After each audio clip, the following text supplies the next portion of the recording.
मु रानी आपण मानक स्वागत करुच्ची मोर यूट्यूब चैनल राजश्री लाइफस्टाइल को।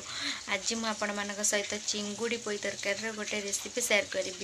जो मैंने भी मो वीडियो रे नुआ अच्छा से माने मो चैनल को सब्सक्राइब करंतु आ पाखरे थिबा बेल आइकन को निश्चित क्लिक करंतु जहा द्वारा कि मु जेते बेले भी जो भी वीडियो छाड़ी ताहा आपण मन पाखरे शीघ्र पहुंची परिबो। एबे मु किपरि बनेबी चिंगुड़ी पोई तरकारी चलंतु देखिबा। देखंतु मु वर्तमान कढ़ई नहीं सरले कढ़ई भी गरम हो गला तेल पकई देथिले आगुरु। देखंतु मो तेल भी गरम हो गला एथिरे आमे प्रथमे पोई साग जो ताको आमे भाजी नबा। देखंतु तेल तो गरम हो गला पोई साग को एथिरे पकई दउची। देखंतु पोईर जो साग मु आगुरु काटिकी रखिथिले धोईकी ताको मु एबे एथिरे पकई देउची।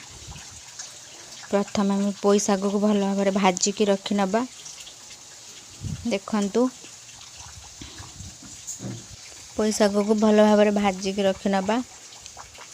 देखंतु आपन चाहिले अल्प साग भी पकई परिबे, जे चाहे अधिका साग भी पकई परिबो। अल्प साग पकईले ही भल लागिवो। देखंतु हम पोई साग को भाजी नउची। एतरे किछि पकईबेनी, केवल तेल रे पोई साग टिक भाजीबा। भल भाबरे भाजी नबा। प्रथमे भाजा द्वारा जो पोई लाल अंश थाए बेसी नाल लगे ना, तरकारी लगे ना, तो भल लगे से आगुरी भाजी की रखी नबा। देखो ये भाजी टे पानी बाहर तो टाइम लगे पोई सागटा भाजी हाँपाई। देखु पानी मोर सुखी गला ये भाव में अल्प समय भाजबे, बेसी अधिक समय भाजबे ना। देखो पोई साग भाजी गला या गोटे प्लेट रे काढ़ी नौची। देखु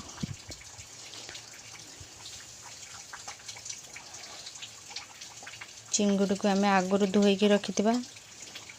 एबे मु चिंगुड़ी को भाजीबी। तेल मोर गरम हो जाइतिला। देखंतु चिंगुड़ी को पकई दउची।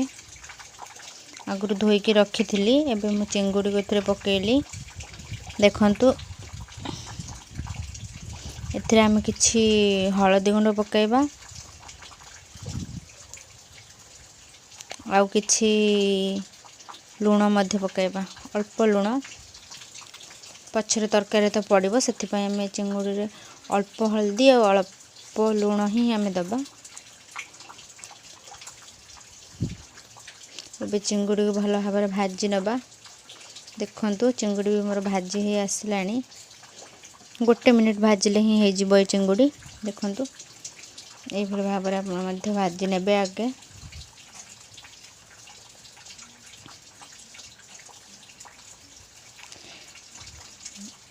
गोटे मिनिट तो अल्प अधिक टिके टाइम लगे तो भाजी नेबे आगे। एबे आम आ गोटे प्लेट को काढ़ी नबा। देखंतु एबे कढ़ई बसैबा। कढ़ई गरम हेले तेल दबा। देखंतु तेल भी दे देली। टिके गरम हाँपाई तेल छाड़िबा। तेल गरम हो गले एथिरे किछि फुटण दबा।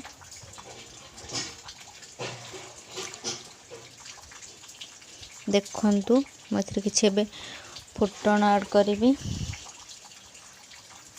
अल्प फुटण, बेसी फुटण पकेले पिता लगे तो अल्प ही फुटण दबा। देखंतु मैं फुटण पकई देले।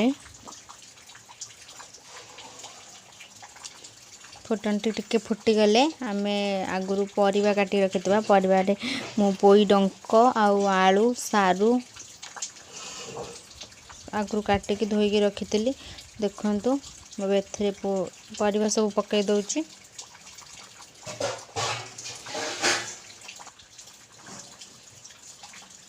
टे भाजी नबा। सारू पड़ुची, पोई डंक भी पड़ुची, तो तरकारी कसला बेले टे लाल अंश लगे से आम या भाजी नबा तो अधिक लाल अंश रही। एथिरे किछि हळदी गुंड मुनेली आ स्वाद अनुसार लूण दे या भल भाव में भाजी नबा। 2-3 मिनिट भाजी देले हो। देखंतु मैं भल भाव में भाजी नौची। देखंतु ये भाव में आपण मैंने भाजी नेबे। प्रथमे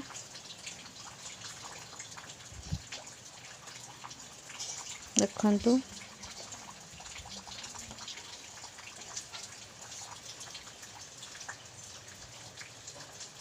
एबे एथिरे मो मसला ऐड करूची।